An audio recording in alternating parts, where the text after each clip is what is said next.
Lensa Bang Dul akan membongkar apa sih perbedaan guru Inpassing, P3K, dan ASN CPNS.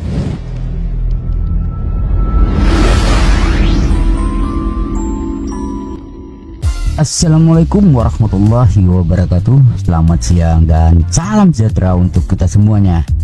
Semoga bapak-bapak, ibu-ibu, dan sahabat-sahabat seperjuangan dimanapun berada selalu diberikan kesehatan, rezeki yang berkah, dan anak-anak yang soleh dan soleha. Serta bagi yang beragama Islam, semoga diberikan kesempatan untuk menunaikan ibadah haji dan umroh. Amin amin ya robbal alamin.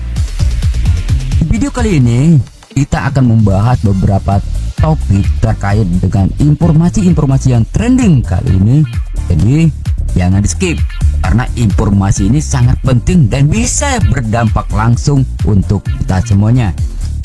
Nah, yuk kita simak sampai habis dan jangan lupa like, share, dan subscribe di Lensa Bang Dul agar tidak ketinggalan informasi penting lainnya.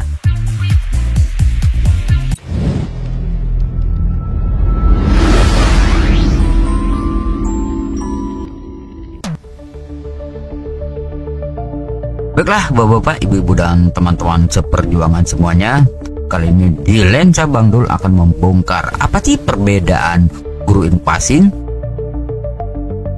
P3K, dan ASN CPNS.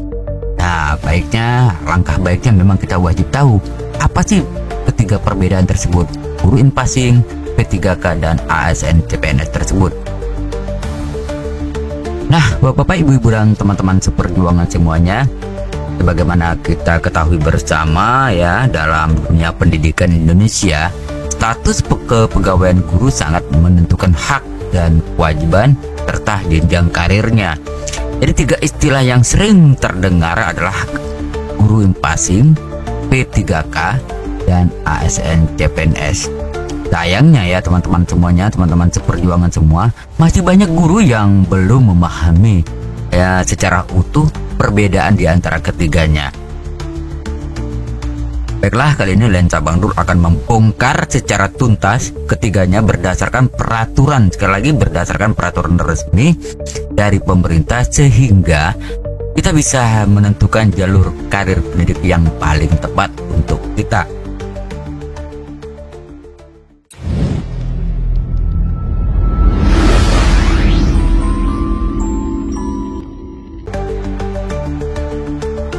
Baiklah, bapak-bapak, ibu-ibu, dan teman-teman seperjuangan semuanya. Jadi kita bahas di sini yang pertama adalah apa itu guru Inpassing. Jadi guru Inpassing adalah guru non PNS yang telah diakui kesetaraannya dengan guru PNS dalam hal pangkat dan golongan.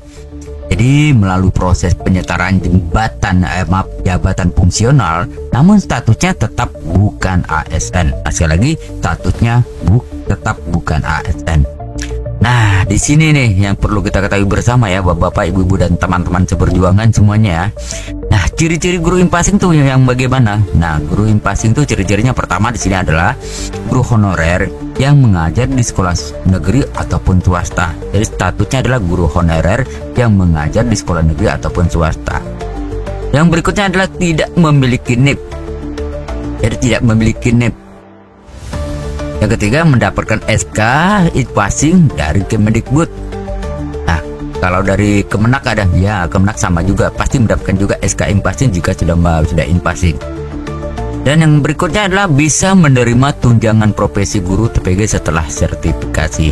Jadi sebagai tambahan aja ya teman-teman semuanya, untuk mendapatkan Inpassing ini atau SK Inpassing ini, terlebih dahulu teman-teman harus sudah sertifikasi atau sudah melaksanakan PPG ya, atau zaman kita sebelumnya disebut dengan PLPG. Nah, setelah PLPG nanti baru bisa melangkah ke depannya lagi, yaitu menuju Inpassing. Lalu berikutnya, apa sih itu guru P3K atau PPPK? Nah, P3K itu singkatan daripada pegawai pemerintah dengan perjanjian kerja. Nah, jadi pemeliharnya itu P3K. Jadi pegawai pemerintah dengan perjanjian kerja adalah pegawai ASN yang diangkat berdasarkan kontrak kerja selama jangka waktu tertentu. Jadi bagi guru yang lolos ya teman-teman semuanya, teman-teman seperjuangan semua, bagi guru yang lolos seleksi P3K menjadi bagian dari ASN, aparatur sipil negara, meski statusnya bukan PNS. Tapi ya lumayan lah ya teman-teman semuanya, tunjangan yang didapatkan luar biasa, gaji pokoknya juga luar biasa. Kalau diakumulasikan, wow, fantastis, apalagi teman-teman sudah sertifikasi. Nah, kita terkadang lagi sama dengan impasing tersebut, namanya ada dasar hukumnya juga. Nah, P3K juga ada dasar hukumnya. Apa dasar hukumnya? Pertama, Undang-Undang Nomor 5 Tahun 2014 tentang ASN. Dan berikutnya Peraturan Pemerintah Nomor 49 Tahun 2018 tentang manajemen P3K.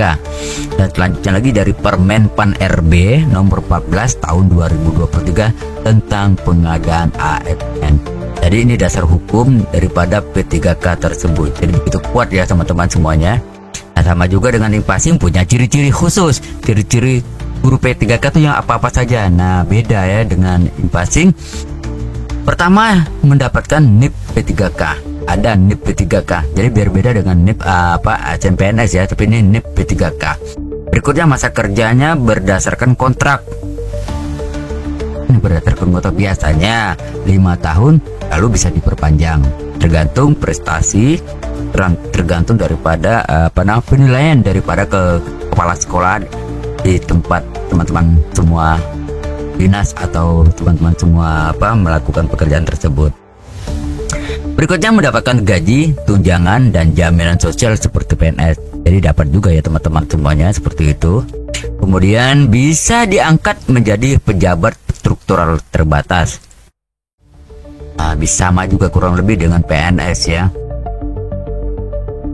Kita lanjutkan lagi ya Bapak Ibu semuanya, apa sih itu guru ASN CPNS? Nah, ini sih lebih jauh lagi ke depannya dibandingkan AA Impasing, P3K, dan sekarang kita masuki CPNS. Jadi guru ASN CPNS adalah calon pegawai negeri sipil, adalah guru yang direkrut sebagai calon PNS dan akan diangkat menjadi PNS penuh setelah melewati masa prajabatan atau dasar.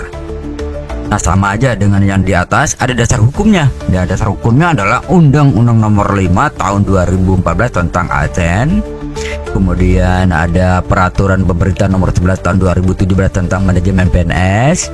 Dan yang ketiga adalah Permen Pan RB terkait dengan pengadaan PNS tersebut. Nah, ini 3 peraturan tersebut yang menjadi dasar hukum terkait dengan ASN CPNS. Nah, teman-teman semuanya, sama juga dengan impasing tadi dan juga P3K, dan ini juga punya ciri-ciri khusus CPNS. Nah, ciri-ciri khusus CPNS pertama memiliki NIP PNS. Udah pasti ini ya, udah pasti punya memiliki NIP. Yang kedua, diangkat sebagai CPNS terlebih dahulu lalu menjadi PNS. Jadi baru calon sekitar 80%, kemudian menjadi 100%, maka statusnya menjadi ASN PNS. Nah, berikutnya membeli hak pensiun. Jadi kalau P3K tadi tidak mempunyai hak pensiun, tapi kalau PNS mempunyai hak pensiun, tunjangan kenaikan pangkat secara otomatis. Nah, berikutnya bisa menduduki jabatan struktural dan fungsional secara luas. Kalau P3K hanya terbatas. Yang ketiga, yang berikutnya adalah diikat oleh peraturan disiplin yang lebih ketat. Nah, terkait dengan ini ya teman-teman semuanya, kami rasa ya, sahabat berasa ini banyak problem-problem terkait setelah menjadi PNS. Bagaimana dengan disiplin kerjanya? Ya udah, nanti kita bahas bagian ini. Nah, berikutnya teman-teman semuanya, jadi di sini kita berikan supaya lebih mudah memahami ya. Nah, kita berikan tabel perbandingan guru impasing, P3K dan ASN CPNS. Jadi ini tabel perbandingannya. Baik, di sini kita kasih ada kategori guru impasing, guru P3K, dan guru ASN CPNS. Jadi ada per kolom di sini ya, kategori, impasing, P3K, dan CPNS. Nah, kalau kategori status kepegawaiannya ya, ke status pegawaiannya, kategori ke statusnya Guru IMPASing bukan ASN, udah pasti.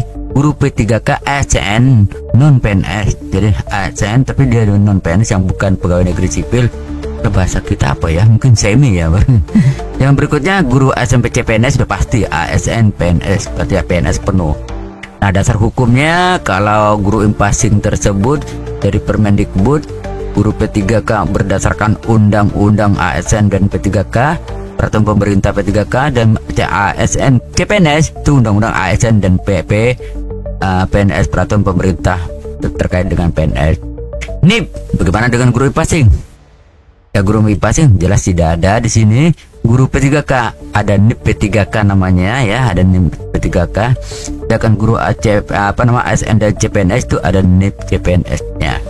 Nah, di sini nih masa kerjanya nih. Kalau guru IMPASing ini tidak tetap, jadi tidak ditentukan beberapa tahun ya, secara otomatis lah.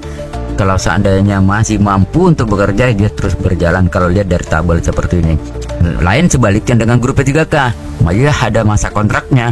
Masa kontraknya itu selama 5 tahun.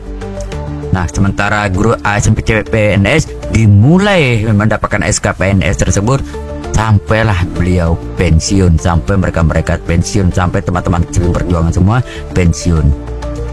Nah, ini jadi kalau sekali lagi ada pertanyaan dari teman-teman, bagaimana guru IMPASing, ada masa kerjanya terbatas atau tidak? Ternyata di sini tidak tetap, tidak ditentukan.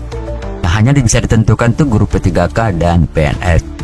Nah, kalau masalah terkait dengan tunjangan sertifikasi, semuanya mendapatkan tunjangan tersebut. Nah, hak pensiun ya jelas lah ya, IMPASing nggak ada. Untuk sementara P3 juga tidak ada, dan ASN PNS udah jelas ada dari dulu sampai sekarang. Nah, jabatan strukturalnya, wah kalau udah jelas IMPASing nggak bisa ya. Kalau sedangkan P3K terbatas, dan kalau sebaliknya ASN PNS bisa penuh, jadi bebas ya, lebih luas lagi jangkauannya. Paling Bang Dul berikan setiap video-video Bang Dul yang terdahulu, yang paling penting adalah ini sumber resmi dan validnya. Ini yang kita butuhkan teman-teman semuanya, supaya kita tidak mendapatkan informasi-informasi yang hoax. Nah, di sini silakan bapak-bapak, ibu-ibu dan teman-teman seperjuangan semuanya, silakan cek ya. Baiklah bapak-bapak, ibu-ibu dan teman-teman semuanya, itu aja yang dapat Bang Dul sampaikan di lensa Bang Dul sampaikan ya. Mudah-mudahan informasi-informasi ini bermanfaat terkait dengan perbedaan guru IMPASing, P3K dan ASN CPNS. Apa keuntungannya, apa perbedaannya? Mudah-mudahan ini bisa menjadi menambah wawasan pengetahuan tentang hal ini. Sekali lagi, Bang Dul hanya bisa memberikan informasi saja. Selebihnya bapak-bapak, ibu-ibu dan teman-teman seperjuangan semuanya, silakan cek di situs-situs resmi dari pemerintah, sehingga kita tidak mendapatkan berita-berita yang hoax. Akhir kata, wabillahi taufiq wal hidayah. Wassalamualaikum warahmatullahi wabarakatuh. Sampai jumpa lagi di informasi selanjutnya.